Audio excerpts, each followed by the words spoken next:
പ്രിയ സഹോദരരെ, കർത്താവായ യേശുക്രിസ്തുവിൻ്റെ രണ്ടാം വരവെന്ന ചാനലിലേക്ക് നിങ്ങൾക്കെല്ലാവർക്കും ഒരിക്കൽ കൂടി സ്വാഗതം പറയുന്നു. അതിനായി സർവശക്തനായ യേശു മഹാരാജാവ് ഈ എളിയദാസനെ അനുഭവിച്ചിനോർത്ത് യേശു മഹാരാജാവിൻ്റെ രണ്ട് കാലുകളിലും കെട്ടിപ്പിടിച്ച് ആരാധിച്ചുകൊണ്ട് അമേൻ. പ്രിയപ്പെട്ടവരെ, നമ്മൾ വളരെ നിഗൂഢമായ, വ്യക്തമായ, സുവ്യക്തമായ ക്ലാസ്സുകളാണ് പഠിച്ചുകൊണ്ടിരിക്കുന്നത് അഥവാ കേട്ടുകൊണ്ടിരിക്കുന്നത്. ഇത് കേട്ട് തള്ളുവാനുള്ളതല്ല.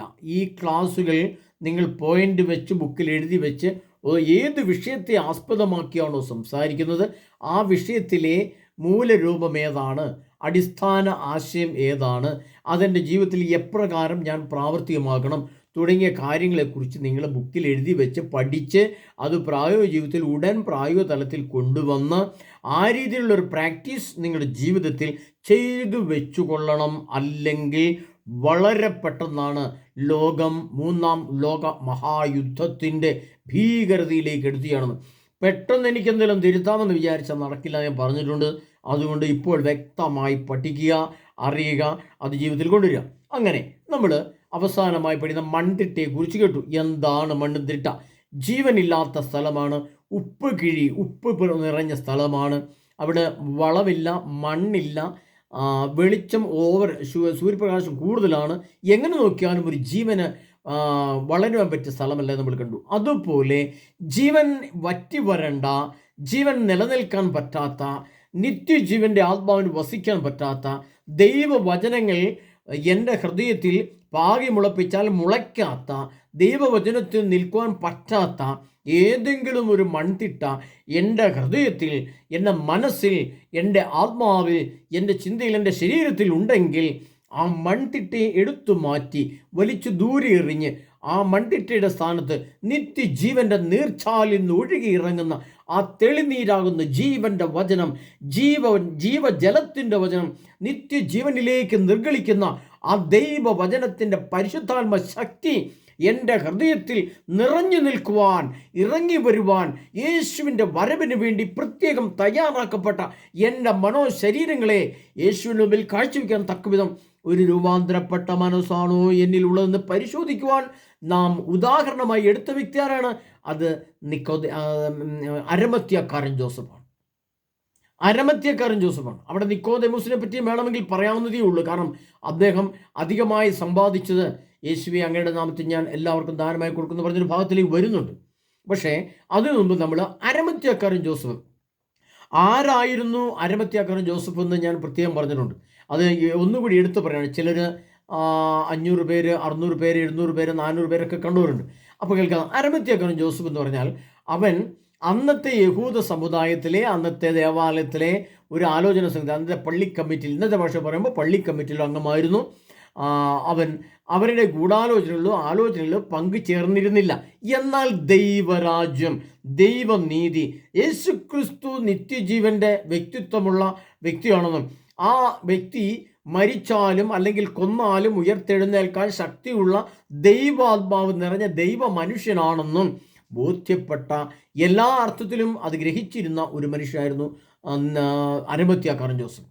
അതുകൊണ്ടാണ് അദ്ദേഹം ഏറ്റവും നിന്ദ്യമായി കൊല ചെയ്യപ്പെട്ട യേശു ക്രിസ്തു, ഏറ്റവും പരിഹാസപൂർണനായത്, ശരീരം അടിച്ച് തകർക്കപ്പെട്ടത്, നിന്ദിച്ചത്, തുപ്പിയത്, അദ്ദേഹത്തിൻ്റെ മുഖത്ത് തുപ്പിയത്, താടിയെ പിടിച്ച് വലിച്ച് രോമങ്ങൾ വലിച്ചു പറിച്ചത്, കുന്തം കൊണ്ട് കുത്തി ചങ്ക് പുറത്തേക്ക് വലിച്ചെറിഞ്ഞത്, ശരീരത്തിൽ മാംസകഷ്ണങ്ങൾ അടർത്തി മാറ്റിയപ്പോഴും കർത്താവായ യേശു ക്രിസ്തു പറഞ്ഞു, എനിക്ക് ദാഹിക്കുന്നു, എൻ്റെ ആത്മാക്കളുടെ ദാഹം എൻ്റെ നഷ്ടപ്പെട്ടു എന്ന് ജനത്തെക്കുറിച്ച്, ആത്മാക്കളെ കുറിച്ച് ദാഹമായിരുന്നു ആ മനുഷ്യന്. അത്രമാത്രം നീതിയുടെ പരിപൂർണതയുള്ള വ്യക്തിയായിരുന്നു യേശു ക്രിസ്തു എന്ന് വ്യക്തമായി മനസ്സിലാക്കിയ ആളായിരുന്നു അരമത്യക്കാരൻ ജോസഫ്. അതുകൊണ്ട് എന്ത് ചെയ്തു? ആ നിന്ദിക്കപ്പെട്ട ശരീരത്തെ, ആ തകർക്കപ്പെട്ട ശരീരത്തെ, അപമാനമേറ്റ ശരീരത്തെ, ആർക്കും വേണ്ടാത്ത ശരീരത്തെ, കളിയാക്കിയതും കൊച്ചാക്കിയതും തേജോവധം ചെയ്തതും കുത്തി മുറിവേൽപ്പിച്ചതും തല്ലി അടിച്ച് തകർത്തതുമായ യേശു ക്രിസ്തുവിൻ്റെ നിന്ദിക്കപ്പെട്ട ശരീരത്തെ പീലാത്തോസിൻ്റെ അധികാരത്തിൽ ചെന്ന് ചോദിച്ചു മേടിച്ച് ആ അരമത്യക്കാരൻ ജോസഫ് പറഞ്ഞു, ഞങ്ങൾ അദ്ദേഹത്തെ സംസ്കരിച്ചുകൊള്ളട്ടെ. ഇനി കൊണ്ടുപോയി സംസ്കരിച്ചു എന്ന് പറഞ്ഞു. നിക്കോദെമോസും അരമത്യക്കാരൻ ജോസഫും കൂടെ 100 റാത്തൽ സുഗന്ധദ്രവ്യമായിട്ട് അവിടെ വരികയും ആ യേശുവിൻ്റെ ശരീരത്തെ ആ കുരിശിൽ നിന്ന് താഴെ ഇറക്കി വളരെ സ്നേഹത്തോടെ, ബഹുമാനത്തോടെ, ഭയഭക്തി ബഹുമാനത്തോടെ തൻ്റെ ജീവനേക്കാൾ കാര്യമായി യേശുക്രിസ്തുവിൻ്റെ ശരീരത്തെ കണ്ടുകൊണ്ട് ആ സഖ്യവസും നിക്കോദേമോസും കൂടെ പുതിയ കല്ലറയിൽ കൊണ്ട് യേശുവിനെ സംസ്കരിച്ചു. അരമത്യക്കാരൻ ജോസഫാണ് ഇത് ചെയ്തത്. പ്രിയപ്പെട്ടവരെ, ഇവിടെ നമ്മൾ മനസ്സിലാക്കേണ്ട ഒരു സത്യം എന്ന് പറയുന്നത്, ഈ അരമത്യക്കാരൻ ജോസഫിനെ പോലെ ഹൃദയത്തിൻ്റെ ഉള്ളറകളിൽ ആരുമറിയാതെ നിഗൂഢമായി ശേഖരിച്ച് നിഗൂഢമായി സൂക്ഷിച്ചു വെക്കുന്ന ഒരു ജീവന്റെ സ്ഥലമുണ്ട്. അവിടെ മൺതിട്ടയില്ല. ആ മൺതിട്ടയെ എടുത്തു മാറ്റിയത്, ആ തൽസ്ഥാനത്ത് പുനഃസ്ഥാപിച്ചത് യേശു ക്രിസ്തുവിൻ്റെ തിരുവചനമായിരുന്നു. അന്ന് കണ്ണുകൊണ്ട് നേരിട്ട് കണ്ട മനുഷ്യ ശരീരരൂപമായിരുന്നു യേശു ക്രിസ്തുവിൻ്റെ ശരീരം. വ്യക്തമായി അദ്ദേഹം ശ്രദ്ധിക്കുകയും സൂക്ഷ്മ നിശകലനം ചെയ്ത് പഠിക്കുകയും ചെയ്ത ഒരു വലിയ ദൈവശാസ്ത്രമാണ്, ദൈവമാണ് എന്ന് ചിന്തിക്കുകയും പഠിക്കുകയും നേരിട്ട് കാണുകയും ചെയ്ത ഒരു വ്യക്തിത്വത്തിന് ഉടമയാണ് യേശുക്രിസ്തു. ആ യേശുക്രിസ്തുവിനെയാണ് ഈ അരമത്യക്കാരൻ ജോസഫ് കണ്ടതും കേട്ടതും പഠിച്ചു. അപ്പോൾ അദ്ദേഹത്തിൻ്റെ മനസ്സിൽ ഒരു മൺതിട്ടയിലെ ഉപകരണമില്ലായിരുന്നു. ഇന്ന് നമ്മൾ ഈ വിഷയത്തെ ആസ്പദമാക്കി പഠിക്കുന്ന ആറാമത്തെ നമ്മൾ പഠിക്കുന്ന വിഷയം ചുരിദാർ എന്ന വിഷയത്തെക്കുറിച്ചാണ്. ചുരിദാർ നമ്മളെല്ലാം നമ്മുടെ ജീവിതത്തിൽ പ്രിയപ്പെട്ട ചുരിദാർ എന്ന വിഷയത്തെക്കുറിച്ച് നമ്മൾ ടെലിവിഷനെ കുറിച്ച് കണ്ടു, പത്രത്തെ കണ്ടു, സിനിമ കണ്ടു, സീരിയൽ കണ്ടു, രാഷ്ട്രീയത്തെ കണ്ടു, മൊബൈൽ ഫോണിനെ കുറിച്ചൊക്കെ നമ്മളിങ്ങനെ കണ്ടു. അതിനിപ്പോൾ അടുത്ത വിഷയത്തെ ഉൾപ്പെടെ എന്താണ് ചുരിദാർ? ചുരിദാർ എന്ന വസ്തു ഒരു വലിയ ആഡംബരത്തിൻ്റെ ഒരു ഡ്രസ്സാണ്. ഏറ്റവും മോഡേൺ ആയിട്ടുള്ളവർ ഇന്ന് ഉപയോഗിക്കുന്ന, അതിൻ്റെ മോഡേൺ ഉണ്ട്, ആ മോഡേണിലേക്ക് വരുന്നതേ ഉള്ളൂ. അത് നമ്മുടെ കേരളത്തിൽ വ്യാപകമായിട്ടില്ല, അത് വരുന്നുണ്ട്, വ്യാപകമായിട്ടുണ്ട്, എങ്കിലും അതതിൻ്റെ പൂർണ്ണാവസ്ഥയിൽ എത്തിയിട്ടില്ല. അങ്ങനെ എല്ലാ വ്യക്തികളും 75, 80, 90 വയസ്സ് മരിക്കാറായി കിടക്കുമ്പോഴും അവർ ചുരിദാർ ഇട്ടുകൊണ്ട് കിടക്കുന്നത്, മരിച്ചുകൊണ്ട് അടക്കുമ്പോഴും ചുരിദാർ ഇട്ടുകൊണ്ടായിട്ട് അടക്കുന്നത്. അപ്പോൾ അത്രമാത്രം ചുരിദാർ എന്ന സാധനത്തെ ഇഷ്ടപ്പെട്ട് ഹൃദയത്തിൽ മൺതിട്ട പോലെ സൂക്ഷിക്കുന്ന ആ മൺതിട്ടയുടെ ഒരു സാധനമാണ് ഇത് ചുരിദാർ. അപ്പോൾ എന്താണ് ചുരിദാർ എന്നുള്ളതിനെ പറ്റി വിശുദ്ധ ഗ്രന്ഥത്തിൽ വിശുദ്ധ ഗ്രന്ഥത്തിൻ്റെ അടിസ്ഥാനത്തിൽ നമ്മൾ പഠിക്കുക. എല്ലാം ദൈവവചനത്തിൻ്റെ പിൻബലവും ശക്തിയും അതിൻ്റെ വ്യാഖ്യാന അർത്ഥങ്ങളും സ്വർഗം അർത്ഥമാക്കുന്ന തലങ്ങളും ഇല്ലാതെ ഒരു വചനവും ഞാൻ നിങ്ങളോട് പറയില്ല. ഒരൊറ്റ വചനവും നിങ്ങൾ പറയില്ല. ഈ പറഞ്ഞു വരുന്ന എല്ലാ വചനങ്ങളും വചനത്തിൻ്റെ അടിസ്ഥാനത്തിലാണ് പറയുന്നത്. പ്രിയപ്പെട്ടവരെ, അവിടെ നമ്മൾ നോക്കുമ്പോൾ നിയമാവർത്തനത്തിൻ്റെ പുസ്തകം 22-ാം അധ്യായം 5-ാം തിരുവചനത്തിൽ എന്താണ് ചുരിദാറിനെ പറ്റി അത്രക്കാട് അന്ന് നമ്മൾ ചിന്തിക്കും, ലോക്കലായിട്ട് ചിന്തിക്കും. അവർ ലോക്കലായിട്ട് നമ്മൾ സാധാരണമായിട്ട് ചിന്തിക്കുമ്പോൾ അന്ന് ചുരിദാർ ഇരുന്നായിരുന്നല്ലോ എന്ന് പറയും. പക്ഷേ അന്നതിന് തത്തുല്യമായ മൂലരൂപം ഉണ്ടായിരുന്നു.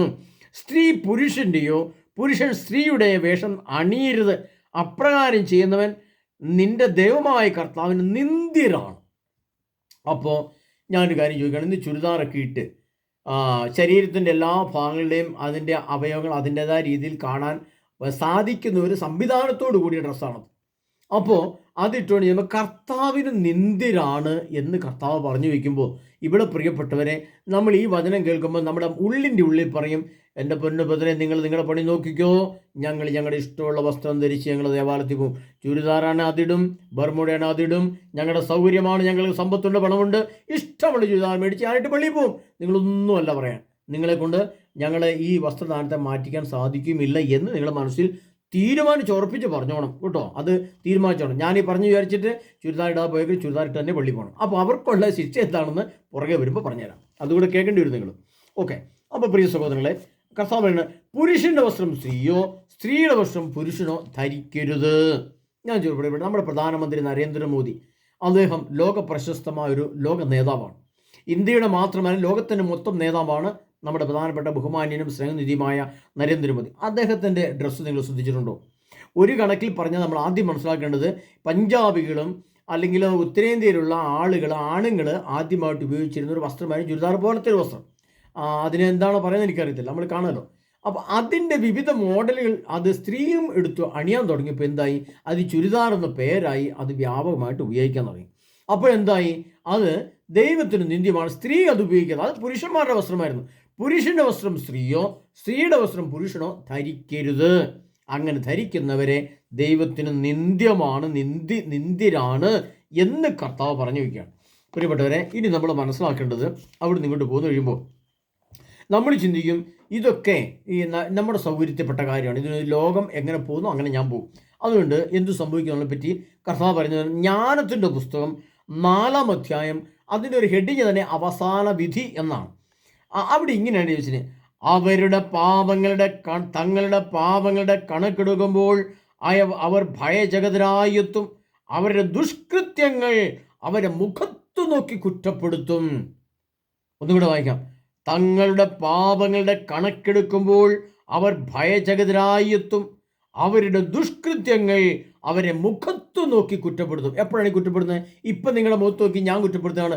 നിങ്ങൾ ചുരിദാറിട്ട് ദേവാലയത്തിൽ പോകുന്നത് തെറ്റാണ്, അങ്ങനെ പോകരുത്, ദൈവത്തിന് നിന്ദ്യമാണ് എന്ന് ഞാൻ നിങ്ങളെ കുറ്റപ്പെടുത്തി പറഞ്ഞാൽ നിങ്ങൾ പറയും, നിങ്ങൾ നിങ്ങളുടെ പണി നോക്ക്, ഞങ്ങളുടെ സൗകര്യം പോലെ പോകും എന്ന് നിങ്ങളിപ്പോൾ മനസ്സിൽ പറയും. എന്നാൽ അന്ത്യവിധിയിൽ കർത്താവായ യേശു ക്രിസ്തുവിൻ്റെ മഹത്വമാർന്ന പ്രത്യക്ഷീകരണത്തിന് ഏതാനും വർഷങ്ങൾ കൂടി മാത്രം മുമ്പിൽ നിൽക്കുമ്പോൾ 2033 ശേഷം 2034 ഫെബ്രുവരി 15-ാം തീയതി ഈ കാണുന്ന പ്രപഞ്ചം അപ്രത്യക്ഷമാവുകയും മരിച്ചവരെ ഉയർപ്പിച്ച് അവരെ നിത്യജീവനിലേക്കും നിത്യപാതാളത്തിലേക്കും വേർതിരിക്കുന്ന ആ വിധിയുടെ ഭയാനകമായ ദിവസം വരുമ്പോൾ നിങ്ങളെ ഈ രീതിയിൽ നിങ്ങളെ നശിപ്പിച്ച, നിങ്ങളുടെ വ്യക്തിത്വത്തെ വിശുദ്ധിയെ നശിപ്പിച്ച ചുരിദാർ എന്ന വസ്തു നിങ്ങളുടെ മുമ്പിൽ പറയും, നിങ്ങളുടെ മുഖത്ത് നോക്കി കുറ്റം പറഞ്ഞിട്ട് വിധിക്കും അവർ, എന്തിന് നീ ഞങ്ങളെ ഇട്ട് നീ അഹങ്കരിച്ചു? നിന്റെ ശരീരത്തിൻ്റെ പ്രദർശന വസ്തു പോലെ നീ അവിടെ ഇവിടെ കാണുന്നത് പോലെയൊക്കെ നീ ഈ വസ്ത്രമിട്ട് ഞെളിഞ്ഞ് ദേവാലയത്തിൽ പോയി സർവശക്തനായ ദൈവത്തിൻ്റെ മുമ്പിൽ നിന്നപ്പോൾ കർത്താവിന് നിന്ദ്യനായിരുന്നു എന്ന് നീ ഓർത്തില്ലല്ലേ? അതുകൊണ്ട് പറയാണ്, ഇത് നിന്റെ മുഖത്ത് നോക്കി കുറ്റപ്പെടുന്നവർ പറയും, എന്നെ ഉപയോഗിച്ചല്ലേ നീ പള്ളിയിൽ പോയത്? നിനക്ക് നാണമുണ്ടായിരുന്നോ? നിനക്ക് ലജ്ജ ഉണ്ടായിരുന്നോ? സർവശക്തനായ ദൈവത്തിൻ്റെ മുമ്പിൽ വിശുദ്ധിയോടെ നീ ദേവാലയത്തിൽ പോകേണ്ടതായിരുന്നു. പക്ഷെ നീ അതും കാണിച്ച് ഇതും കാണിച്ച് അങ്ങനെ കാണിച്ച് ഇങ്ങനെ കാണിച്ച് മാറിടത്തിൽ ആവശ്യമുള്ള വസ്ത്രം പോലും ധരിക്കാത്ത വിധം, പെൺകുഞ്ഞുങ്ങളെ മാറിടത്തിൽ വ്യക്തമായ ഷാളിട്ട് മറയ്ക്കാത്ത വിധം നീ പോയി തെറ്റായിപ്പോയിരുന്നു. ഇപ്പം നീ മനസ്സിലായോ എന്ന് ചോദിച്ചുകൊണ്ട് ഈ വസ്ത്രം നിന്റെ മുഖത്ത് നോക്കി കുറ്റപ്പെടുത്തുമ്പോൾ പ്രിയ സഹോദരരെ, സഹോദരന്മാരെ, ഇതിനകത്ത് എല്ലാവരും ഉത്തരവാദികളാണ്. കത്തോലിക്ക സഭ ഉത്തരവാദികളാണ്, വൈദികർ ഉത്തരവാദികളാണ്, മെത്രന്മാർ ഉത്തരവാദികളാണ്, വചനപോഷ ഉത്തരവാദികളാണ്, മതാധ്യാപകർ ഉത്തരവാദികളാണ്, അപ്പനമ്മ ഉത്തരവാദികളാണ്. ഇവരുടെ എല്ലാം മുഖത്ത് നോക്കി ചോദിക്കും, എന്തുകൊണ്ട് ഈ വചനം നീ പഠിപ്പിച്ചില്ല? എന്തുകൊണ്ട് നീ വിശുദ്ധിയോടെ ദേവാലയത്തിൽ പോയില്ല? എന്തുകൊണ്ട് നീ കർത്താവിൻ്റെ വചനത്തെ പാലിച്ചില്ല എന്ന് ചോദിക്കുമ്പോൾ എന്തുത്തരം കൊടുക്കാൻ പറ്റും? പ്രിയപ്പെട്ട, വിധിയുടെ മുമ്പിലാണ് നിൽക്കുന്നത്. സർവശക്തനായ യേശു ക്രിസ്തു എന്ന വിധിയാളൻ്റെ മുമ്പിൽ നിൽക്കുമ്പോൾ എന്ത് മറുപടി കൊടുക്കും? അതുകൊണ്ട് ജ്ഞാനത്തിൻ്റെ പുസ്തകം 4-ാം അധ്യായം 20-ാം തിരുവചനം, തങ്ങളുടെ പാപങ്ങളുടെ കണക്കെടുക്കുമ്പോൾ അവർ ഭയചകിതരായെത്തും. അവരുടെ ദുഷ്കൃത്യങ്ങൾ അവരുടെ മുഖത്തു നോക്കി കുറ്റപ്പെടുത്തും. പ്രിയ സഹോദരനെ, അത് നിങ്ങൾ അറിഞ്ഞിരിക്കണം, നിങ്ങൾ വായിച്ചിരിക്കണം. ഇനി അവിടുന്ന് നമ്മൾ കുറച്ചുകൂടി ഇങ്ങോട്ട് വരണം. റോമാക്കാർക്ക് ലേഖനം, പ്രിയ സഹോദരൻ, ഇതെല്ലാം വചനത്തിന് ഈ ചുരിദാർ എന്ന വസ്തുതയെ ആസ്പദമാക്കിയുള്ള ക്ലാസ്സുകളും. റോമാക്കാർക്ക് ലേഖനം അതിൻ്റെ 6-ാം അധ്യായം 12-ാം തിരുവചനത്തിൽ ഇങ്ങനെ എഴുതി വെച്ചിരിക്കുന്ന പരിശുദ്ധാത്മാവ്, അതുകൊണ്ട് ജഡമോഹങ്ങൾ നിങ്ങളെ കീഴ്പ്പെടുത്താൻ തക്കവിധം പാപം നിങ്ങളുടെ മർത്യ ശരീരത്തിൽ ഭരണം നടത്താതിരിക്കട്ടെ. നിങ്ങളുടെ അവയവങ്ങളെ അനീതിക്ക് ഉപകരണങ്ങളായി പാപത്തിന് സമർപ്പിക്കരുത്. പ്രത്യുത മരിച്ചവരിൽ നിന്ന് ജീവൻ പ്രാപിച്ചവരായി നിങ്ങളെ തന്നെയും നീതിയുടെ ആയുധങ്ങളായി നിങ്ങളുടെ അവയവങ്ങളെയും ദൈവത്തിന് സമർപ്പിക്കുവിൻ. പാപം നിങ്ങളുടെ മേൽ ഭരണം നടത്തുകയില്ല, കാരണം നിങ്ങൾ നിയമത്തിന് കീഴില്ല, കൃപയ്ക്ക് കീഴിലാണ്. കൃപ എന്ന് പറയുന്നത് പരിശുദ്ധാത്മാവിൻ്റെ ശക്തിയും ബലവും ജ്ഞാനമാണ്. പരിശുദ്ധാത്മാവ് ഒരു വ്യക്തിയിൽ വന്നാൽ ആ പരിശുദ്ധാത്മാവ് ഉള്ളിൽ നിന്ന് ആ വ്യക്തിയോട് സംസാരിക്കും, നീ ഇതിട്ട് ദേവാലയത്തിൽ പോകരുത്, ഇത് തെറ്റാണ്. നിന്റെ അവയവങ്ങളെ, അതുകൊണ്ട് ജഡമോഹങ്ങൾ നിങ്ങളെ കീഴ്പ്പെടുത്താൻ തക്കവിധം പാപം നിങ്ങളെ മർത്യശരീരത്തിൽ ഭരണം നടത്താതിരിക്കട്ടെ. പാപം എന്ന് പറയുമ്പോൾ എന്താണ്? പാപത്തിന് പ്രവൃത്തിയുമാണ് തിന്മ. അപ്പോൾ പാപവും തിന്മയും ഒരുമിച്ച് ചെയ്യുന്നതാണ് ഇവിടെ ഈ വസ്ത്രധാരണം. ഈ വസ്ത്രധാരണം ചെയ്തുകൊണ്ട് ദേവാലയത്തിൽ പോകരുത്, വിശുദ്ധ ബലിക്ക് പോകരുത്, മഹത്വം നിറഞ്ഞ യേശുവിൻ്റെ പദ്ധതികളുടെ പ്രാർത്ഥനകൾ ധ്യാനങ്ങൾ പോകരുത്. നിന്ദ്യമാണ്, നിന്ദിക്കപ്പെടും നിങ്ങൾ. അതുകൊണ്ട് പറഞ്ഞ ഇത്തരം ദുഷ്കൃത്യങ്ങൾ, പാപഹേതുക്കൾ നിങ്ങളുടെ മുഖത്ത് നോക്കി കുറ്റപ്പെടുത്തും. അന്ത്യവിധിയുടെ വക്കിലാണ് നമ്മൾ ഇരിക്കുന്നത്, ഓർമ്മിക്കണം. അതുകൊണ്ട് ചുരിദാറും ബർമൂഡ അങ്ങനെയുള്ള ഇറുകിയ പാൻറ് പോലത്തെ വസ്ത്രധാരങ്ങൾ ഒന്നും ഉപയോഗിച്ചുകൊണ്ട് നിങ്ങൾ ദേവാലയത്തിൽ പോകരുത്. ഞാൻ എൻ്റെ ഏറ്റവും അവസാനം നിങ്ങൾക്ക് എൻ്റെ ക്ലാസ് തരാം, എന്താണ് ഇതിൻ്റെ പരിണത ഫലം എന്നുകൂടി നിങ്ങൾ അറിയണം. അതിനുശേഷം നമ്മൾ മനസ്സിലാക്കേണ്ടത്, പ്രിയപ്പെട്ടവരെ, വീണ്ടും കർത്താവ് പറയുകയാണ് റോമർ 12:1 ഇങ്ങനെ കൂടെ കർത്താവ് പറയുന്നുണ്ട്, ക്രിസ്തുവിൽ നവജീവിതം. അപ്പം എങ്ങനെ ആയിരിക്കണം യേശു ക്രിസ്തുവിൽ വിശുദ്ധിയുടെ തലങ്ങളിൽ ജീവിക്കേണ്ടത്? കർത്താവാണ് നിങ്ങളുടെ റോമാക്കാരുടെ 12-ാം അധ്യായം 1-ാം തിരുവചനം, നിങ്ങളുടെ ശരീരങ്ങളെ വിശുദ്ധവും ദൈവത്തിന് പ്രീതികരവുമായ സജീവ ബലിയായി സമർപ്പിക്കുകയും ഇതായിരിക്കണം നിങ്ങളുടെ യഥാർത്ഥമായ ആരാധന. നിങ്ങൾ ഈ ലോകത്തിന് അനുരൂപരാകരുത്, പ്രത്യുത നിങ്ങളുടെ മനസ്സിൻ്റെ നവീകരണം വഴി രൂപാന്തരം പ്രാപിക്കുവിൻ. ഹല്ലേലൂയ. നമ്മൾ ദേവാലയത്തിൽ നമ്മൾ കൈ കുപ്പിയൊക്കെ ഇങ്ങനെ നിൽക്കുവാണ്. അപ്പോൾ നമ്മൾ ഈ കുർബാനയല്ലേ, കുർബാന വിശുദ്ധ ബലിയല്ലേ, ബലിയർപ്പണമല്ലേ. അപ്പോൾ ആ ബലിയർപ്പണത്തിൽ നമ്മൾ എന്താ കാഴ്ചയായിട്ട് കൊടുത്തത്? അച്ഛൻ നമുക്ക് വേണ്ടിയിട്ട് തിരുവോസ്തിയും തിരുവീഞ്ഞും തിരുശരത്തങ്ങളായിട്ട് ആശീർവദിച്ച് നമ്മുടെ വായിലേക്ക് വെച്ച് തന്ന് നമ്മളെ അനുഗ്രഹിക്കുമ്പോൾ നമ്മൾ ആ നാവ് അങ്ങോട്ട് കൊടുക്കുമ്പോൾ നാവിൻ്റെ ഉടമസ്ഥാവകാശമുള്ള ശരീരം എപ്രകാരമായിരിക്കണം? ആ വിശുദ്ധ ബലിക്ക് ചേർന്ന സജീവ ബലിയായ ബലിവസ്തുവായി എൻ്റെ ശരീരത്തെയാണ് സമർപ്പിക്കേണ്ടത്. ബലിവസ്തു എന്ന് പറയുന്നത് ഞാൻ കൊണ്ട് കൊടുക്കുന്നത് എൻ്റെ ശരീരമാണ്, എൻ്റെ ശരീരത്തിലെ ഇന്ദ്രിയങ്ങളാണ്. എൻ്റെ മനസ്സും ശരീരവും ആത്മാവും, പഞ്ചേന്ദ്രിയങ്ങളും മനസ്സും ശരീരവും ആത്മാവും അടങ്ങിയ അഷ്ട അവയവങ്ങളുടെ ആ പരിപൂർണതയാണ് നാം ബലിവസ്തുവായിട്ട് കൊടുക്കുന്നത്. ആ പരിപൂർണത കൊടുക്കേണ്ട ആ വിശുദ്ധ ബലിവസ്തുവായ എൻ്റെ ശരീരത്തിൽ കർത്താവിൻ്റെ പ്രമാണത്വം ലംഘിച്ച വസ്ത്രങ്ങളോ മുടി നീട്ടി വളർത്തി ഉപയോഗിക്കുന്നവരുണ്ട്, താടി ഒരുപാട് നീട്ടി വളർത്തുന്നവരുണ്ട്. അങ്ങനെ ഇത്രയും ഭാഗം ഇങ്ങനെ മുടി വെട്ടിയിട്ട് ഇത്രയും ഭാഗം ഇങ്ങനെ കളയുന്നുണ്ട്. അത് ജെറമ്യാ പ്രവചനം പറയുന്നുണ്ട്, ചെന്നി മുണ്ടനം ചെയ്യുന്നവരെ കാറ്റിൽ പുറത്തും. അങ്ങനെ വചനമുണ്ട്. മുടി ആവശ്യമില്ലാതെ മുടി നീട്ടി വളർത്തുന്നുണ്ട്. ഇതെല്ലാം ക്രിസ്ത്യാനികൾക്ക് ഭൂഷണമല്ല. ക്രൈസ്തവ മതത്തിനും സഭയ്ക്കും പുറത്തുള്ളവർക്ക് ഭൂഷണമാണ് അവർ ചെയ്തു കൊള്ളട്ടെ. അപ്പോൾ കർത്താവ് പറയാണ്, നിങ്ങളുടെ ശരീരങ്ങളെ വിശുദ്ധവും ദൈവത്തിന് പ്രീതികരമായ സജീവ ബലിയായി സമർപ്പിക്കാൻ ഇതായിരിക്കണം നിങ്ങളുടെ യഥാർത്ഥമായ ആരാധന. നിങ്ങൾ ഈ ലോകത്തിന് അനുരൂപരാകരുത്. ആ വചനമാണ് ദൈവവചനത്തിൻ്റെ ഏറ്റവും അവസാനം. നമ്മളിങ്ങനെ ചിന്തിക്കാം. പഴയ കാലത്ത് എൻ്റെ ഓർമ്മയിൽ അങ്ങനെയൊക്കെ അമ്മമാർ ചട്ടയും മുണ്ടുമായിരുന്നു ഉടുത്ത് പള്ളിക്കണം. ചട്ടയും മുണ്ടും, വെള്ളച്ചട്ടയും വെള്ളമുണ്ടും. അതൊരു പ്രത്യേക അടുക്കൊക്കെ ഇട്ട് കവണിയുണ്ട്, കവണി പോലെ സാധനമുണ്ട്, ഒരു ക്രീം കളറുള്ള കവണി ഭാര്യ പുതയ്ക്കും. തലയിൽ കൂടെ പുതച്ച് ശരീരം എല്ലാം കൂടെ മൊത്തം വഹിക്കുമ്പോൾ ശരീരത്തിൻ്റെ ഓരോ അവയോ ആർക്കും കാണാൻ പറ്റില്ല. എന്നാൽ വിശുദ്ധിയുള്ള സ്ത്രീകൾ ശരീരത്തെ മറയ്ക്കും, വിശുദ്ധിയില്ലാത്ത സ്ത്രീകൾ ശരീരത്തെ പ്രദർശിപ്പിക്കും. അത് സാത്താനായിട്ടുള്ള അനുരഞ്ജനമാണ്, ദൈവമായിട്ടുള്ള അനുരഞ്ജനമല്ല. ദൈവമായിട്ടുള്ള അനുരഞ്ജനമുള്ള വിശുദ്ധിയുള്ള ജ്ഞാനമുള്ള വേഗമുള്ള സ്ത്രീകൾ ശരീരത്തെ എത്രമാത്രം മറച്ചു പിടിക്കാൻ പറ്റുമോ അത്രമാത്രം മറച്ചു പിടിക്കും. അതുകൊണ്ട് കർത്താവ് പറഞ്ഞ്, നിങ്ങളുടെ ശരീരങ്ങളെ വിശുദ്ധവും ദൈവത്തിന് പ്രീതികരമായ സജീവബലിയെ സമർപ്പിക്കാൻ ഇതായിരിക്കും നിങ്ങളുടെ യഥാർത്ഥമായ ആരാധന. നിങ്ങൾ ഈ ലോകത്തിന് അനുരൂപരാകരുത്. ഈ ലോകം ഇതൊക്കെ കാണിച്ചു തരും. ആ വസ്ത്രം എടുത്തോ, ഈ വസ്ത്രം എടുത്തോ, അങ്ങനെ എടുത്തോ, അങ്ങനെ എടുത്തോ. ഇപ്പോഴത്തെ കല്യാണ കുർബാനയൊക്കെ നമ്മൾ കാണുന്നില്ലേ പ്രിയപ്പെട്ടവരെ? എന്താ കല്യാണ കുർബാനയ്ക്ക് പൊതുവെ വളരെയേറെ വിവാഹങ്ങൾക്ക് പോകാൻ കുറയ്ക്കുന്നു. കാരണം വെച്ചാൽ നമുക്ക് നോക്കാൻ പറ്റില്ല. അച്ഛന്മാർക്ക് പോലും വധുവരന്മാരുടെ നേരെ നോക്കാൻ പറ്റാത്ത രീതിയിലാണ് അവരെന്ത് വിഷമത്തോടെ നിന്നിട്ടാണ് കെട്ടിച്ചുവിടുന്ന അറിയോ പ്രിയപ്പെട്ടവരെ? അതുകൊണ്ട് നമ്മൾ മനസ്സിലാവും, കർത്താവ് പറയാണ്, ഇതൊക്കെ നിങ്ങളുടെ മുഖത്തു നോക്കി നിങ്ങളെ കുറ്റപ്പെടുത്തും. ഇതെല്ലാം മുഖത്ത് നോക്കി നിങ്ങൾ തെറ്റായിരുന്നു ചെയ്തത്, സാത്താനായ ഞാനായിരുന്നു നിന്നെ കൊണ്ട് ഇത് ചെയ്തത്, പക്ഷെ നിനക്ക് ബോധം ബുദ്ധിയില്ലാത്തതുകൊണ്ട് നീ ചെയ്തു, അതുകൊണ്ട് നീ തെറ്റായിരുന്നു, ഇത് ദൈവം നിന്നെ ശിക്ഷിക്കാൻ പോകുന്നു എന്ന് പറഞ്ഞുകൊണ്ട് നമ്മളെ ശിക്ഷിക്കുന്ന കാലഘട്ടം നമുക്ക് അടുത്തെത്തി പ്രിയ സഹോദരങ്ങളെ. അത് നമ്മൾ മനസ്സിലാക്കണം. ഇനി വെളിപാടിന് ഇതിൻ്റെ എല്ലാം കൂടി നമ്മൾ മനസ്സിലാക്കേണ്ടത് ഇങ്ങനെയൊക്കെയാണ്. ഞാൻ എൻ്റെ മൺതിട്ടയിൽ ഞാൻ ചുരിദാർ ഉപയോഗിക്കും. എൻ്റെ ആത്മാവ് മനസ്സും മൺതിട്ടയാണ്. എൻ്റെ സൗകര്യം പോലെ ജീവിക്കും. എനിക്കിഷ്ടംപോലെ പണമുണ്ട്, എനിക്കിഷ്ടം ചുരിദാറാണ്, അതൊക്കെ ഞാൻ ഇട്ടുണ്ട്. പിന്നെയുള്ളത് പാൻറ്റ് ഷർട്ടും പോലത്തെ സാധനമുണ്ട്, പിന്നെ ഇറുകിയ അങ്ങനെ കുറേ ഉണ്ട്.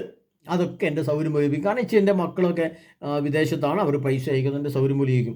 അതുകൊണ്ട് അതൊന്നും ആരും ഒരു വചനപോഷണം ചോദിക്കേണ്ട, ഒരു കത്തോലിക്ക സഭയും പറയേണ്ട, ഒരു അധ്യാപനം പഠിപ്പിക്കേണ്ട, ഒരു വൈദികനും എത്രയും പഠിപ്പിക്കേണ്ട, ഒരു ഉപദേശിയും പഠിപ്പിക്കേണ്ട, ഒരു വചനപോഷണം പഠിപ്പിക്കേണ്ട. ഞങ്ങളുടെ സൗകര്യം പോലെ ജീവിക്കും. ഈ കാര്യത്തിൽ ആരും കൈകടത്തണ്ട എന്ന് നിങ്ങൾ ചിന്തിക്കുന്നുണ്ടെങ്കിൽ സർവ്വശക്തനായ പരിശുദ്ധാത്മാവ് അവരോട് പറയുകയാണ്. വെളിപാടിന്റെ പുസ്തകം 12-ാം അധ്യായം അവിടെ ഇങ്ങനെ കർത്താവ് പറയുന്നു, സ്വർഗത്തിൽ നിന്ന് വേറൊരു സ്വരം ഞാൻ കേട്ടു, എൻ്റെ ജനമേ അവളിൽ നിന്ന് ഓട്ടി അകലവിൻ, അല്ലെങ്കിൽ അവളുടെ പാപങ്ങളിൽ നിങ്ങളും പങ്കാളികളാവും.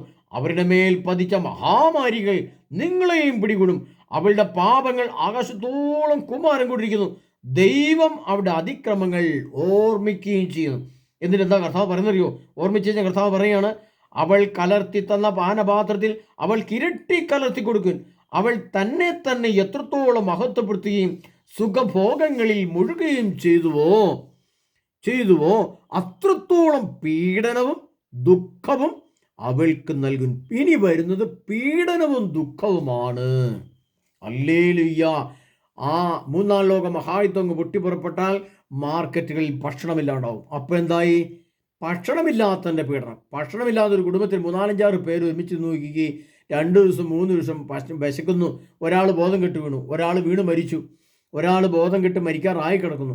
അങ്ങനെ ഒരു മിശ്ര ബോധമുള്ളവൻ പറയും, നിന്റെ ദൈവം, നിന്റെ യേശു ക്രിസ്തു, നിന്റെ കത്തോലിക്ക സഭ, എന്ത് കുന്തം, എന്ത് യേശു, എനിക്ക് നിങ്ങളുടെ യേശുവും വേണ്ട, എനിക്ക് നിങ്ങളുടെ ഒന്നും വേണ്ട, ഞാൻ എൻ്റെ സൗകര്യം പോലെ ജീവിക്കാൻ പോവുക, എനിക്ക് ഭക്ഷണം കിട്ടുന്ന സ്ഥലമുണ്ട്, എനിക്ക് മറ്റ് മതവിഭാഗങ്ങളിൽ ചെന്നാൽ ഭക്ഷണം കിട്ടും, മറ്റ് രാഷ്ട്രീയ സംവിധാനത്തിൽ ചെന്നാൽ ഭക്ഷണം കിട്ടും, എനിക്ക് ഈ ക്രിസ്തുവും വേണ്ട, ഈ നിത്യജീവനും വേണ്ട, ഇതൊന്നും വേണ്ട എന്ന് പറഞ്ഞുകൊണ്ട് അവൻ എന്ത് ചെയ്യും? അവൻ കോപാവിഷ്ടനാവുകയും കോപത്താൽ ജ്വലിച്ചുകൊണ്ട് അവൻ പറയും, പീഡനവും ദുഃഖവും അവൾക്ക് നല്ലൊരു കഥ പറയുമ്പോൾ, പീഡിപ്പിക്കപ്പെടുന്ന, മറ്റുള്ളവരാൽ പീഡിപ്പിക്കപ്പെടുകയും സ്വയം പീഡ സഹിക്കുകയും ചെയ്യുന്ന സമയത്ത് ദുഃഖം, മനുഷ്യബുദ്ധിക്ക് താങ്ങാൻ പറ്റാത്ത കഠിന ദുഃഖം, ആ ദുഃഖത്തിൻ്റെ പശ്ചാത്തലത്തിൽ അവൻ ഒന്നെങ്കിൽ പോയി ആത്മഹത്യ ചെയ്യും, അല്ലെങ്കിൽ അവൻ വെട്ടിക്കുത്തി ചാവും, അല്ലെങ്കിൽ മറ്റുള്ളവർ വെട്ടാനും കുത്താനും പോവും. അത്രമാത്രം കഷ്ടവും ദുഃഖവും ദുരിതവും വേദനയും ആകൃതിയും, അതോടൊപ്പം മഴക്കാലം നീണ്ടു നിൽക്കുന്ന മഴക്കാലങ്ങൾ, വേനൽക്കാലമില്ലാത്ത കാലഘട്ടങ്ങൾ, ഫലമുലാദികൾ ഉണ്ടാകാത്ത കാലഘട്ടങ്ങൾ, ഭക്ഷ്യവസ്തുക്കൾ ഉൽപ്പാദിപ്പിക്കാൻ പറ്റാത്ത വസ്തുക്കൾ, ഒരു ലിറ്റർ പെട്രോളിന് 1000 രൂപ വരുന്ന അവസ്ഥ, 1 കിലോ അരിക്ക് 2000 രൂപ വരുന്ന അവസ്ഥ. അങ്ങനെ ഇപ്പം ഇന്ന് നമ്മൾ ഇറാനിൽ കേൾക്കുന്നുണ്ട് എല്ലാ അവസ്ഥ, ഇറാനിലെ അവസ്ഥ അത് ലോകം മുഴുവൻ വരും പ്രിയ സഹോദരങ്ങളെ. അതുകൊണ്ട് നീ ചുരിദാറിട്ട് നീ ദേവാലയത്തിൽ പോകുമ്പോൾ ഓർമ്മിച്ചോ, നല്ലവണ്ണം ഓർത്തോ. അത് മേടിച്ചു കൊടുക്കുന്ന ഭർത്താക്കന്മാരെ, അത് ഉപയോഗിക്കുന്ന ഭാര്യമാരെ, അത് ഉപയോഗിക്കുന്ന ചെറുപ്പക്കാരികളെ നിങ്ങൾ ഓർത്തു. കത്തോലിക്ക സഭയിലെ മതപുരോഹിതന്മാർ ഇത് പഠിപ്പിക്കുന്നില്ലെങ്കിൽ പ്രിയപ്പെട്ട മതപുരോഹിതന്മാരെ നിങ്ങൾ ഓർത്തു. നിങ്ങളുടെ കടക്കിലും കോടാലി വെച്ച് കഴിഞ്ഞു. കത്തോലിക്ക സഭയുടെ മെത്രാന്മാരുടെയും അച്ഛന്മാരുടെയും കടക്കൽ കോടാലി വെക്കപ്പെട്ട അവസ്ഥയിലാണ് ഇപ്പോൾ. പഠിപ്പിക്കേണ്ടത് പഠിപ്പിച്ചില്ലെങ്കിൽ നിങ്ങൾ വെട്ടപ്പെടും, നിങ്ങൾ നശിപ്പിക്കപ്പെടും, ഒരു സംശയമില്ല. അതുകൊണ്ട് പറഞ്ഞേ, പീഡനവും ദുഃഖവും എല്ലാം ഇരട്ടി കലർത്തി കൊടുക്കും. അല്ലേലും ഇത് വെറുതെ എഴുതി വെച്ചേക്കുന്ന വനമൊന്നുമല്ല പ്രിയപ്പെട്ട, ഇത് ഇങ്ങെത്തി ഉടൻ തന്നെ. അപ്പോൾ നമ്മുടെ ചുരിദാർ എന്ന മണൽ വസ്തു, മണൽ പുറത്തിരിക്കുന്ന വസ്തുവാണ് ചുരിദാറെങ്കിൽ നീ അതെടുത്ത് എന്ത് ചെയ്യണം? അതൊരു കോലയിലോട്ട് ചുറ്റണം. ഇങ്ങനെ കോലെടുത്തിട്ട് ഇതിൻ്റെ ചുരിദാറുകളെല്ലാം കൂടെ ചുറ്റിയിട്ട് അകത്ത് ലേശം പെട്രോൾ ഒഴിച്ചിട്ട് ആ പറമ്പിൽ കൊണ്ടിട്ട് കത്തിച്ചിടാം. ഒരു ചുരിദാർ നിന്റെ വീട്ടിലുണ്ടാകാൻ പാടില്ല, ഒരു ചുരിദാർ നിന്റെ വീട്ടിലുണ്ടാകാൻ പാടില്ല. യേശു ക്രിസ്തു 2ാമത്തെ വരവിൽ ഒരു ചുരിദാർ നിന്റെ വീട്ടിലുണ്ടെങ്കിൽ നിയമം ലംഘിക്കപ്പെട്ട അശുദ്ധിയുടെ വസ്തുവാണ് നിന്റെ വീടെങ്കിൽ ആ വീട്ടിൽ നിന്റെ ദൈവദൂതന്മാർ ഇറങ്ങി വരികയില്ല, നിനക്ക് സംരക്ഷണം തരികയില്ല, നിനക്ക് നിന്റെ വീട്ടിലെ പാത്രത്തിൽ 1 മണി അരി ഉണ്ടാകുകയില്ല. നീ ഭക്ഷ്യക്ഷാമവും കഠിന ദുഃഖവും കഠിന വേദനയും സഹിച്ച് നീ വേദന സഹിച്ച് ഈ ലോകത്തെ ശപിക്കപ്പെട്ട സ്ത്രീയായി, ശപിക്കപ്പെട്ട കുടുംബമായി, ശാപഗ്രസ്തമായി ഈ ലോകത്തുനിന്ന് എന്നേക്കുമായിട്ട് അപ്രത്യക്ഷമാവും. പിന്നെ മരിച്ചു ഉറപ്പിച്ചിട്ട് നിത്യ പാതാളത്തിലേക്കും തള്ളി മാറ്റും. അത് വ്യക്തമായിട്ട് ഓർത്തിരിക്കണം. അല്ല പിന്നെ ഈ വചനം എഴുതേണ്ട ആവശ്യമില്ല. ഈ വചനം എല്ലാം എടുത്ത് ദൂരെ കളയണം. ഈ വിശുദ്ധീകരണം നമുക്ക് ആവശ്യമില്ല. ഈ വചനങ്ങളൊന്നും നമുക്ക് ആവശ്യമില്ല. നമ്മളവിടെ സൗകര്യം പോലെ ജീവിക്കും. ഏത് ക്രിസ്തു ചോദിക്കാനുള്ള, ഏത് സഭയെ ചോദിക്കാനുള്ള, ഏത് വ്യക്തിക്കാണ് ചോദിക്കാൻ അധികാരം? ആ രീതി ചിന്തിച്ച് ജീവിച്ചു, എന്നാലും കുഴപ്പമൊന്നുമില്ല. അവസാനം കർത്താവ് പിടിക്കും, ശിക്ഷിക്കും, ചോദ്യം. അതുകൊണ്ട് പറഞ്ഞേ, നീ പാപം ചെയ്യാൻ ഉപയോഗിച്ച വസ്തുക്കൾ നിന്റെ മുഖത്ത് നോക്കി നിന്നെ കുറ്റപ്പെടുത്താൻ വിടില്ല പ്രിയ സഹോദരരെ. അതുകൊണ്ട് ബർമൂഡാമെന്ന് പറയുന്ന സാധനമുണ്ട്, ആണുങ്ങൾ ഇട്ടുകൊണ്ട് നടക്കുന്നത് നിക്കറ് പോലത്തെ സാധനം, ഒരു ബനിയൻ പോലത്തെ സാധനം, ചെറിയൊരു ചിത്രം നീളത്തിൻ്റെ ബനിയൻ പോലത്തെ സാധനം, അതുപോലെ തന്നെ നിക്കറ് പോലത്തെ സാധനം സ്ത്രീകൾ ഉപയോഗിക്കുന്നു, പുരുഷന്മാർ ഉപയോഗിക്കുന്നു. ബർമൂഡ എന്ന് പറയുന്ന സാധനം, എന്താ ബർമൂഡ എന്തൊക്കെ പറയുന്നുണ്ട്. അങ്ങനെയുള്ള വസ്തുക്കൾ സ്ത്രീകൾ ഉപയോഗിക്കാൻ. ക്രിസ്ത്യാനി സ്ത്രീകൾ അതിൻ്റെതായ പക്വതയിൽ സാരി എന്ന വസ്തു, അത് ബ്ലൗസ് ഫാഷനൊന്നും ഇല്ലാണ്ട് ശരീരം മറച്ച് പള്ളിയിൽ പോകുമ്പം വെള്ള പോലത്തെ വസ്ത്രം ധരിച്ച് ശരീരം മുഴുവൻ വാരി പൊതിഞ്ഞ് കൈകൾ കുപ്പിപ്പിടിച്ച് സർവശക്തനായ യേശു ക്രിസ്തുവെ അങ്ങനെ മുമ്പിലേക്കാണ് ഞാൻ വരുന്നത്. നിത്യജീവൻ അപ്പമായി ഞങ്ങളുടെ ഹൃദയത്തിലേക്ക് കടന്നു വരുന്ന ആ നിത്യജീവനെ ഉൽപ്പാദിപ്പിക്കുന്ന ആ ദേവാലയത്തിൽ ഞാൻ വലത്ത് കാലം വെച്ച് കയറി ഞാൻ വിശുദ്ധിയോടെ എൻ്റെ കണ്ണും കയ്യും കാലും എൻ്റെ ശരീരവും അവയവങ്ങളും എൻ്റെ വസ്ത്രം മുഴുവൻ കർത്താവെ അങ്ങയുടെ മേൽ തൃപ്പാദത്തിൽ അടിയറവയ്ക്കുന്നു. അങ്ങയുടെ വിശുദ്ധിക്ക് ചേർന്ന് മാത്രമേ തിരിക്കുകയും ചെയ്യുള്ളൂ എന്ന് പറഞ്ഞുകൊണ്ട് ആ കർത്താവ് യേശു ക്രിസ്തുവിനെ ആരാധിക്കാൻ വേണ്ടി ഭയഭക്തി ബഹുമാനത്തോടെ വെക്കോ. കാരണം നിന്റെ കുർബാനയും നിന്റെ കത്തോലിക്കാ സഭയും നിന്റെ ദേവാലയങ്ങളും നിന്റെ വിശുദ്ധ ബലിയും നിന്നു പോകാൻ കേവലം വിരലിലെണ്ണാവുന്ന കാലഘട്ടത്തിലൂടെ കടന്നു പോകുമ്പോൾ ഈ ചെയ്തു കൂട്ടിയ തിന്മ മുഴുവൻ നിന്റെ മുഖത്ത് നിന്നെ നോക്കി കുറ്റപ്പെടുത്തുമെന്ന് ജ്ഞാനത്തിൻ്റെ പുസ്തകം എഴുതി വെച്ച പോലെ നമ്മൾ കണ്ടു. അങ്ങനെയെങ്കിൽ ഓർത്തോ പ്രിയപ്പെട്ടവരെ, ഇതിനൊന്നും പകരം ചോദിക്കാതെ സർവശക്തനായ ദൈവം ഈ ലോകത്ത് നിന്നെ സ്വർഗത്തിലേക്ക് വിളിക്കുമെന്നോ നിന്നെ പാതാളത്തിലേക്ക് വിടുന്നു വിചാരിക്കണ്ട. കത്തോലിക്ക സഭയെന്നോ മെത്രാനെന്നോ അച്ഛന്മാരെന്നോ മാർപ്പാപ്പയെന്നോ വജ്രപോഷെന്നോ ഒരു കണക്കുമില്ല. ഈ വിശുദ്ധ ഗ്രന്ഥത്തിലെ വചനങ്ങൾ ഓരോ കാലഘട്ടത്തിനനുസരിച്ചും പഠിപ്പിച്ച് സഭയെ ജനത്തെ ഒരുക്കിയില്ല എങ്കിൽ അതിന് ശിക്ഷ അതിഭയാനകമായിരിക്കും. അതുകൊണ്ട് പറഞ്ഞേ, അവൾക്ക് ഇരട്ടി കലർത്തി കൊടുക്കുവിൻ. നമ്മൾ പഠിക്കണം, വ്യക്തമായി പഠിക്കണം. വെളിപാട് 18:4 സ്വർഗത്തിൽ നിന്ന് വേറൊരു സ്വരം കേട്ടു. എവിടുന്ന? ഭൂമിയിൽ നിന്നല്ല കേട്ടെ, സ്വർഗത്തിൽ നിന്ന് പറഞ്ഞേ, എൻ്റെ ജനമേ അവളിൽ നിന്ന് ഓടിയ കളവിൻ. എൻ്റെ പ്രിയപ്പെട്ട സമൂഹമേ, കത്തോലിക്ക സഭയെ ഇത്ര അശുദ്ധിയും വിളയിച്ചതുമായ എല്ലാ സംഭവങ്ങളിൽ നിന്നും ഓടിക്കോ മാറിക്കോ എന്ന് പറഞ്ഞിട്ട് അതെല്ലാം മാറ്റിയിട്ട് വിശുദ്ധി കൊണ്ട് നിറഞ്ഞോ. അവളുടെ മേൽ പതിച്ച മഹാമാരിയിൽ നിങ്ങളെയും പിടികൂടും. അവളുടെ പാപങ്ങൾ ആകാശത്തോളം കുമാരം കൊണ്ടിരിക്കുന്നു. ദൈവം അവളുടെ അതിക്രമങ്ങൾ ഓർമ്മിക്കുകയും ചെയ്തിരിക്കുന്നു. അവൾ കൊടുത്തതുപോലെ അവൾക്ക് തിരികെ കൊടുക്കുവാൻ, അവളുടെ പ്രവൃത്തികൾ കൊണ്ട് ഇരട്ടി പ്രതിഫലം നൽകുവാൻ. അവൾ കലർത്തി കൊടുത്ത പാനപാത്രത്തിൽ അവൾക്ക് ഇരട്ടി കലർത്തി കൊടുക്കുവാൻ. അവൾ തന്നെ എത്രത്തോളം മഹത്വപ്പെടുകയും സുഖഭോഗങ്ങൾ അനുഭവിക്കുകയും ചെയ്തു, അത്രത്തോളം പീഡനവും ദുഃഖവും അവൾക്ക് തിരികെ നൽകി. ഹല്ലേലൂയ. അപ്പോൾ പ്രിയ സഹോദരനെ, യേശുക്രിസ്തുവിൻ്റെ രണ്ടാമത്തെ വരവിനായിട്ട് ഒരുങ്ങുന്ന ഓരോ വീട്ടിലും ഒരു ബർമൂഡയോ, ഒരു ഇറുകിയ പാൻഡോ, ഒരു ഇറുകിയ ബനിയൻ പോലത്തെ വസ്ത്രമോ, ചുരിദാറോ ഉണ്ടാവരുത്. അത് മുഴുവൻ ഒരു കോലെടുത്ത് അവത്തെ ചുറ്റിയിട്ട് പെട്രോൾ ഒഴിച്ച് കത്തിച്ച് കളഞ്ഞോണം. അല്ലെങ്കിൽ കർത്താവ് വരുന്നുണ്ട്, ഉൽപ്പത്തിയുടെ പുസ്തകത്തിൽ കർത്താവ് യാക്കോബിൻ്റെ മക്കൾ വരുന്നുണ്ട്. അവരുടെ ഗൂഢാലോചനകളിൽ നിങ്ങൾ പങ്കെടുക്കരുത്, അവരുടെ പ്രവൃത്തികളിൽ നിങ്ങൾ പങ്കുചേരുകയും വരുത്. അവരുടെ ഗൂഢാലോചനകളിൽ നിങ്ങൾ പങ്കെടുക്കരുത്, അവരുടെ പ്രവൃത്തികളിൽ നിങ്ങൾ പങ്കുചേരുകയും വരുത്. യാക്കോബ് തൻ്റെ മക്കളെ ഉപദേശിക്കുന്ന ഭാഗമാണ്. അപ്പോൾ ഈ ലോകത്തിൻ്റെ ഗൂഢാലോചനകളും ലോകത്തിൻ്റെ പ്രവൃത്തികളിലും നീ പങ്കുചേരരുത്. ആ പദ്ധതിയിൽ നീ പങ്കുചേരരുത്. അതിനുവേണ്ടി പണം മുടക്കരുത്. അപ്പോൾ മുടക്കിയ പണം, നമ്മൾ ഇന്ന് മുടക്കിയ എല്ലാ ലോകത്തിലെ മണൽ വസ്തുക്കൾ, ജീവനില്ലാത്ത മണൽത്തിട്ടയിലെ വസ്തുക്കൾക്ക് എന്തെല്ലാം പണം മുടക്കിയോ ആ മണൽത്തിട്ടകളിൽ നിന്ന് തിരിച്ചടി അതേ സാത്താൻ തന്നെ നമുക്ക് തരും. ഹല്ലേലൂയ. അതുകൊണ്ട് വളരെ വളരെ ശ്രദ്ധാപൂർവ്വം നീങ്ങേണ്ട സമയമാണിത്. വളരെ ക്രിട്ടിക്കൽ മൂമെൻറ്റ്സ് ആണിത്. ഈ വർഷം 2026 എന്ന് പറയുന്നത് നിന്റെ ജീവിതത്തെ AD എന്നും BC എന്നും തിരിക്കുന്ന ഒരു കാലഘട്ടമായിരിക്കും. ഒരു ജൂൺ മാസം ജൂലൈ മാസം ഒക്കെ ആകുമ്പോഴത്തേനും ലോകം വിവിധ യുദ്ധങ്ങളിലേക്ക് പ്രവേശിക്കും. വലിയ ഭക്ഷ്യക്ഷാമവും വലിയ സാമ്പത്തിക പിരിമുറുക്കവും ജോലി നഷ്ടപ്പെട്ട അവസ്ഥയും വിദേശത്ത് പോയവർക്ക് തിരിച്ചു വരാൻ പറ്റാത്ത അവസ്ഥയും ഒക്കെ ഉണ്ട്. കുടുംബങ്ങളുടെ ഞെരുക്കം ഭയാനകമായിട്ട് വർദ്ധിക്കുമ്പോൾ അന്നേരമാണ് സാത്താൻ നിങ്ങളുടെ വീട്ടിലേക്ക് കയറിയത്. എന്നിട്ട് ചോദിക്കും, ഇപ്പം നീ 2 വർഷം മുമ്പ് ഞെളിഞ്ഞ് നടന്നായിരുന്നല്ലോ, കാനഡയിൽ നിന്ന് പണം വന്നായിരുന്നല്ലോ, നീ ഇറുകിയ സാധനം ചുരിദാർ ഇട്ട് നടന്നായിരുന്നല്ലോ, ഇന്ന് നിൻ്റെ ബാങ്കിലെ അക്കൗണ്ട് എവിടെ? ഇന്ന് ബാങ്കിൽ നിന്ന് പൈസ വരുന്നുണ്ടോ നിനക്ക്? നിൻ്റെ മക്കൾ ഇനി എന്തെങ്കിലും കാലത്ത് നിങ്ങളുടെ വീട്ടിലേക്ക് തിരിച്ചു വരുമോ? ഇല്ല. നീ തേടിപ്പോയ നിൻ്റെ നിധിയും നീ പിറകെ പോയ നിൻ്റെ ധനവും എന്നേക്കുമായിട്ട് കർത്താവായ യേശുക്രിസ്തു മത്തായിയുടെ സുവിശേഷത്തിൽ അവിടെ ആ ദേവാലയത്തിൽ 4 കാര്യങ്ങൾ ചവിട്ടി, അതിനകത്ത് പണത്തിൻ്റെ മേഖലയെ, നാണയത്തിൻ്റെ മേഖലയെ കർത്താവ് ചവിട്ടി മേടിച്ച പോലെ, ആ മേശ തട്ടിമറിച്ചതുപോലെ തട്ടിമറിച്ചുകൊണ്ടിരിക്കുകയാണ്. അത് അമേരിക്ക തട്ടിമറിക്കുന്നു, കാനഡയിൽ, ലണ്ടനിൽ, പലവിധ രാജ്യങ്ങളിൽ നമ്മുടെ സമ്പത്തിൻ്റെ മേഖലയെ കർത്താവ് തട്ടിമറിച്ചുകൊണ്ടിരിക്കുകയാണ്. ഇനിയും തട്ടിമറിക്കും.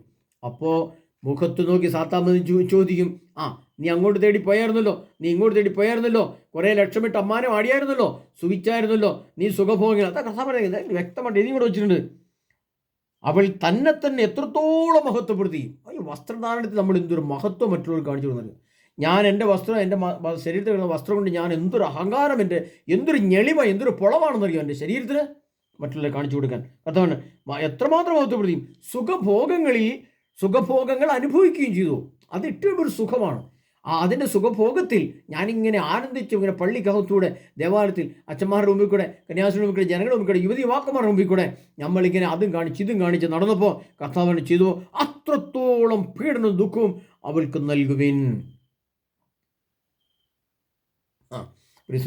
വിശുദ്ധ യോഹന്നാന്റെ സുവിശേഷം 16-ാം അധ്യായം അതിൻ്റെ 2-ാം തിരുവചനത്തിൽ സർവശക്തനായ പരിശുദ്ധാത്മാവല്ല യേശു ക്രിസ്തു തന്നെ ഇങ്ങനെ പച്ചയ്ക്ക് എഴുതി വെച്ചിട്ടുണ്ട്.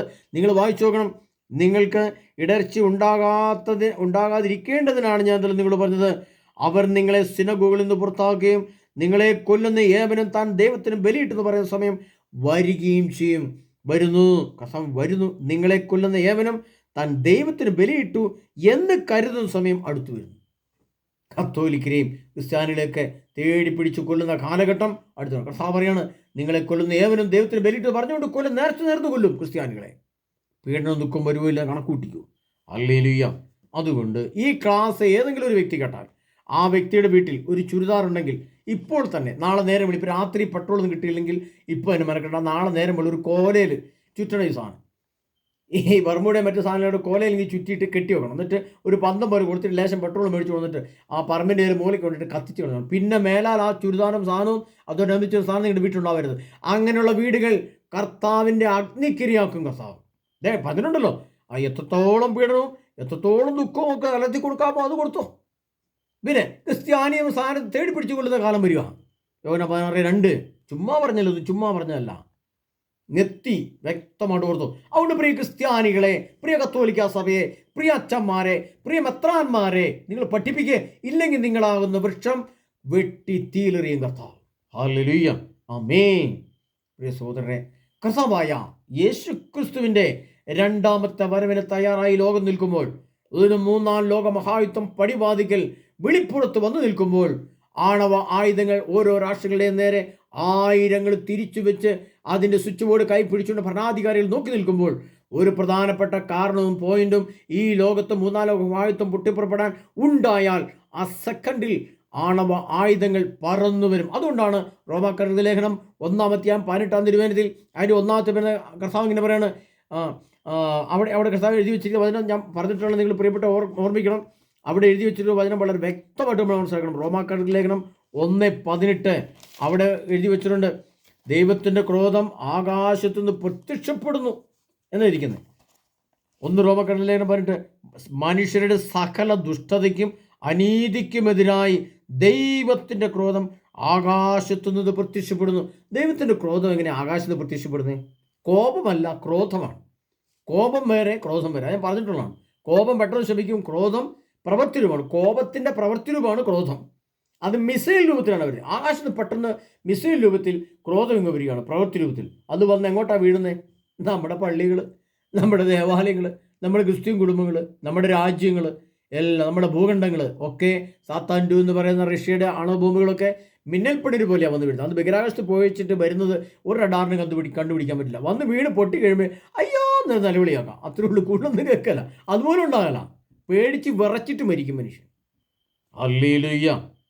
അതുകൊണ്ട് നിങ്ങളുടെ വീട് വിശുദ്ധി കൊണ്ട് നിറച്ചോണം, പരിശുദ്ധി കൊണ്ട് നിറച്ച് കാത്തിരുന്നു. ക്രിസ്തുവിൻ്റെ വരവ് ഇതാ തൊട്ടടുത്ത്. ഹല്ലേലൂയ, ആമേൻ. അതിനായി പ്രിയ സുഹൃത്തുക്കളെ, ഒരുങ്ങാൻ ഒരവസരം കൂടി സർവ്വശക്തനായ ദൈവം ഇത്തരം ചില ക്ലാസ്സുകളിൽ കൂടെ, ഇതൊന്നും ഈ ഭൂമിയിൽ ഒരു മനുഷ്യനും നിങ്ങൾ ഈ ക്ലാസ്സുകളിൽ കേൾക്കുമെന്ന് വിചാരിക്കണം. ഒരു പന്തക്രിസ്തക്കാരിൽ നിന്നോ, ഒരു കത്തോലിക്ക സഭയിൽ നിന്നോ, ഒരു മറ്റ് സഭാവിഭാഗങ്ങളിൽ നിന്നോ, ഒരു മെത്രാൻ്റെയോ വൈദികരുടെയോ വായിൽ നിന്ന് ഈ ക്ലാസ് കിട്ടിയിട്ട് നിങ്ങൾക്ക് ഒരുങ്ങാമെന്ന് വിചാരിച്ചിട്ടുണ്ടെങ്കിൽ നടക്കില്ല. വേണമെങ്കിൽ ഒരുങ്ങാൻ ഇങ്ങനെ എവിടെ ഇരിക്കുന്ന ഏതോ ഒരു എന്നെപ്പോലെ ഒരു മരമണ്ടനായിട്ട് തോന്നുന്ന നിങ്ങൾക്ക് വേണമെങ്കിൽ കേൾക്കാൻ ഉപയോഗിക്കാം. ഹല്ലേലൂയ, ആമേൻ. ഒരു സഹോദരനെ, കർത്താവായ യേശു ക്രിസ്തുവിൻ്റെ പരിശുദ്ധാത്മാവ് നിങ്ങളിൽ നിറയുമാറാകട്ടെ. കർത്താവായ യേശു ക്രിസ്തു തിരുവചനം എന്നെ പരിശുദ്ധി കൊണ്ട് നിറയ്ക്കുമാറാകട്ടെ. കർത്താവായ യേശു ക്രിസ്തുവിൻ്റെ പരിശുദ്ധാത്മാവ് എന്നെ പുതിയ മനുഷ്യനാക്കി മാറ്റട്ടെ. കർത്താവായ യേശു ക്രിസ്തുവിൻ്റെ തിരുവചനത്തിൽ എന്നെ രൂപാന്തരപ്പെടുത്തുമാറാകട്ടെ. പഴയതിനെ ഉരിഞ്ഞു മാറ്റി പുതിനെ ധരിക്കുവാൻ, അനീതി കൊണ്ട് നിറഞ്ഞ എൻ്റെ ശരീരത്തെ, പാപത്തിന് വിധേയമായിരുന്ന എൻ്റെ ശരീരത്തെ നീതിയുടെ ഉപകരണമാക്കുവാൻ, നീതിയുടെ വിശുദ്ധിയുടെ പ്രക്രിയ നടത്തുവാൻ സർവശക്തനായ ഈശോയെ, ഈ എളിയ ദാസന്റെ മേൽ കരുണയായിരിക്കണമേ, ഈ ദാസിയുടെ മേൽ കരുണയായിരിക്കണമേ, എൻ്റെ ഭാരതത്തിന് മേൽ കരുണയായിരിക്കണമേ എന്ന് സർവശക്തനായ ദൈവത്തിനു മുമ്പിൽ എളിമയോടെ, വളരെ വിനയത്തോടെ കൈകൾ കൂപ്പി നിന്ന്, യേശുവേ എൻ്റെ മേൽ കരുണയായിരിക്കണമേ പ്രാർത്ഥിച്ചാൽ ഒരു പക്ഷേ നിങ്ങൾക്കൊരു കരുണ ലഭിച്ചേക്കാം. ഹല്ലേലൂയ, ഒരു പക്ഷേ കരുണ ലഭിച്ചേക്കാം. എന്നാലും ഒരു പക്ഷേയുള്ളൂ. കാരണം നിങ്ങൾ ഇത്രയും കാലം നിയമം ലംഘിക്കുകയും അഹങ്കരിക്കുകയും ധിക്കരിക്കുകയും സർവശക്തനായ ദൈവത്തെ നിന്ദിക്കുകയും ചെയ്തെങ്കിൽ, അതുകൊണ്ടാണ് കർത്താവ് വിലാപം 1:9 അവളുടെ അശുദ്ധി അവളുടെ വസ്ത്രത്തിലുണ്ടായിരുന്നു. വിലാപം 1:9 അവളുടെ അശുദ്ധി അവളുടെ വസ്ത്രത്തിലുണ്ടായിരുന്നു. ഏതായിരുന്നു അശുദ്ധി? ഞാനൊന്നും എടുത്തു പറയുന്നില്ല. എടുത്തു പറഞ്ഞാൽ കൂടിപ്പോവും. അതുകൊണ്ട് എടുത്തോൻ ആഗ്രഹിക്കുന്നില്ല. ഏതൊക്കെ അശുദ്ധിയാണ് ദേവാലയത്തിലും ക്രിസ്ത്യാനി സ്ത്രീകളുടെ ഇടയിലും കുടുംബങ്ങളിലും കാണുന്നത് നിങ്ങൾ കണ്ടുകൊള്ളുക. ഹല്ലേലൂയ, ആമേൻ. അതിനായി പരിശുദ്ധാത്മാവേ ഒരു സമൃദ്ധമായി അനുഗ്രഹിക്കുമാറാകട്ടെ. ആമേൻ.